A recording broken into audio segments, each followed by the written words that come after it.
अच्छा,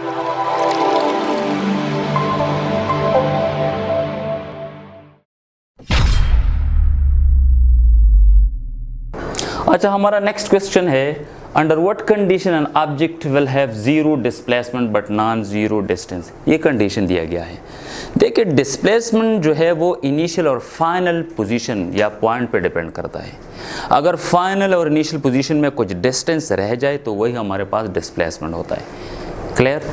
डिस्टेंस के लिए ये बात नहीं होती, फाइनल इनिशियल पॉइंट को इंसाइड करे या ना करे, वो एक्चुअल लेंथ होता है। तो सर्कुलर मोशन के दौरान ये होता है। देखिए, ये हमारे पास एक मिनट, अच्छा, ये सर्कुलर मोशन है। देखिए, ये सर्कुलर मोशन, सपोज एक बॉडी यहाँ से स्टार्ट हुई पॉइंट ए से, ये इसका इनिशियल पॉइंट है और उसी पॉइंट पे वापस आ गई। तो इसका मतलब है कि इसका जो इनिशियल पॉइंट है और जो फाइनल पॉइंट है वो कोइंसाइड कर रहे हैं। तो डिस्प्लेसमेंट के लिए ज़रूरी बात यह है कि इनिशियल और फाइनल पोजीशन जो है ये कोइंसाइड नहीं करेगा। तो डिस्प्लेसमेंट इस सिचुएशन में S is equal to zero, लेकिन एक्चुअल जो लेंथ है वो लेंथ तो ज़ीरो नहीं है। इसका तो अपना फार्मूला है, S is equal to 2 pi R क्या हमारे पास, रेडियस ऑफ द सर्कल। तो सर्कुलर मोशन के दौरान ये कंडीशन लागू होती है। सर्कुलर मोशन के दौरान क्या होता है, डिस्प्लेसमेंट ऑफ द बॉडी जो होते हैं वो ज़ीरो और डिस्टेंस ज़ीरो नहीं होता। तो हमारे पास जो ऑप्शन है वो है ऑप्शन बी। तो ये देखिए ऑप्शन बी, मैं अभी इसे इरेज करूँगा और नेक्स्ट क्वेश्चन की तरफ बढ़ेंगे। क्वेश्चन नंबर नेक्स्ट हमारे पास, when the speed of your car is half. अगर आपकी किसी गाड़ी में जा रहे हैं, आप उस गाड़ी की स्पीड को हाफ कर दें, by what factor does it's kinetic energy decreases. तो इसकी काइनेटिक एनर्जी कितना डिक्रीज हो जाएगी। ठीक है, तो इसके लिए ज़रूरी बात यह है कि आपको काइनेटिक एनर्जी वाला जो इक्वेशन है वो याद होना चाहिए। काइनेटिक एनर्जी का जो इक्वेशन है, काइनेटिक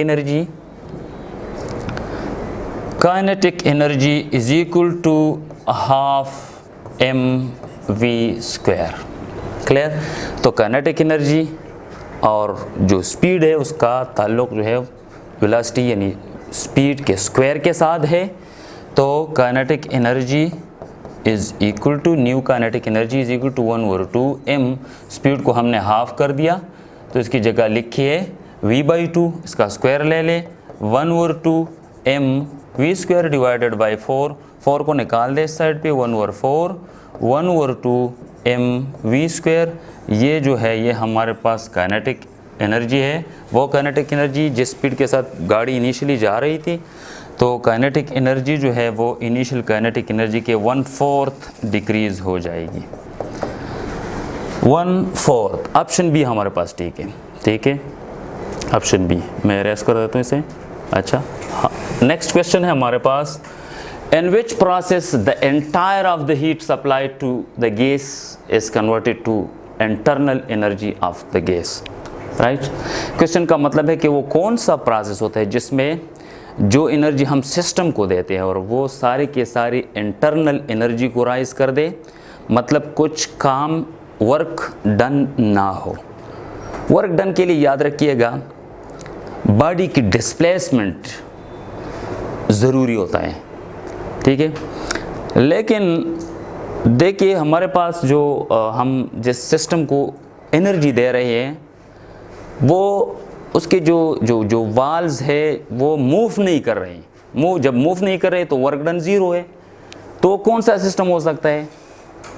आइसोकोरिक हो सकता है, आइसोबैरिक, आइसोथर्मल। तो आइसोकोरिक सिस्टम जिसमें वॉल्यूम कांस्टेंट रहता है, वॉल्यूम में चेंज नहीं है। जब वॉल्यूम चेंज नहीं होता तो मतलब body is doing no work. जब बॉडी वर्क ही नहीं कर रहा, जो हीट हम दे रहे हैं वो सारे का सारा इंटरनल एनर्जी इंक्रीज़ करेगा। तो हमारे पास ऑप्शन जो है वो ऑप्शन ए ठीक है। Okay, next question, magnetic flux is maximum when the angle between the magnetic field and vector area is, अच्छा, 0 डिग्री, 90, 180 एंड 45। मैग्नेटिक फ्लक्स का फार्मूला याद करना ज़रूरी होता है। तो हमारे पास फार्मूला है मैग्नेटिक फ्लक्स का, वो है magnetic induction dot area vector ये डॉट प्रोडक्ट है तो फार्मूला है हमारे पास BA cos थीटा, ये फार्मूला है। अब मैग्नेटिक फ्लक्स मैक्सिमम तब होगा जब हमारे पास cos की वैल्यू जो कि मैक्सिमम हो सकता है वो 1 है, तो ये हमारे पास 1 होना चाहिए। तो कौन सी एंगल के लिए ये 1 है? ये 0 एंगल के लिए।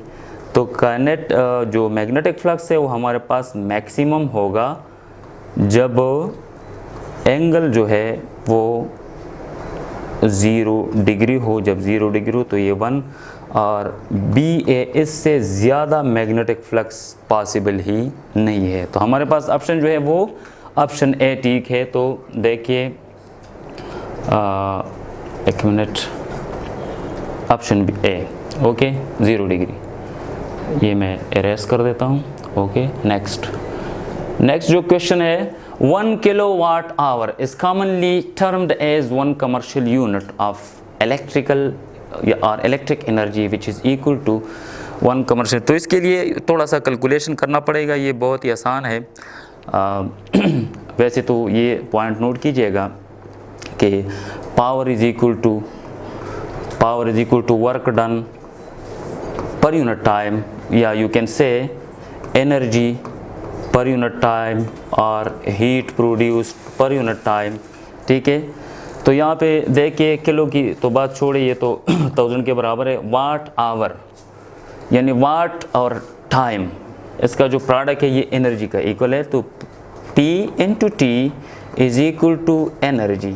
ठीक है, इसको कैलकुलेट कर दे, ये वाट है, ये वाट, और इसका जो यूनिट है हमारे पास सेकंड है।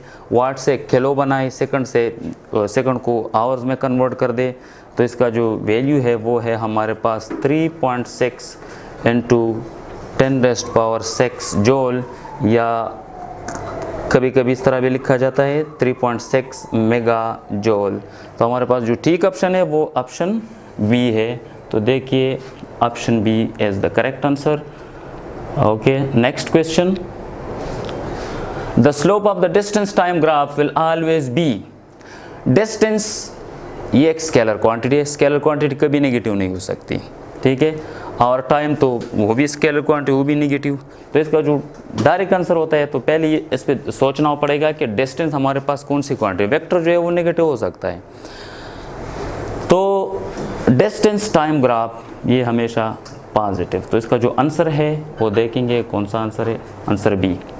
Okay next question, which of the following properties not exhibited by the longitudinal wave? longitudinal waves कौन सी प्रॉपर्टीज़ जो है वो एग्जिबिट नहीं करते? तो देखिए लॉन्गिट्यूडिनल वेव जो है वो इंटरफेरेंस भी करता है, रिफ्लेक्शन भी करता है, डिफ्रैक्शन भी करता है। जो एक प्रॉपर्टी है जो इसके लिए स्पेसिफाई नहीं है वो है हमारे पास पोलराइजेशन। पोलराइजेशन जो है वो सिर्फ ट्रांसवर्स वेव्स करेगी। तो इसका जो सही ऑप्शन है, इसको इसमें ज़्यादा टेक्निकल बात नहीं है, तो दैट इज़ वाई। तो I think it's enough for today, और हमारे नेक्स्ट वीडियो आते रहेंगे इंशाल्लाह। आप हमारे चैनल को भी सब्सक्राइब करें और देखते हमारे video. Thank you for watching.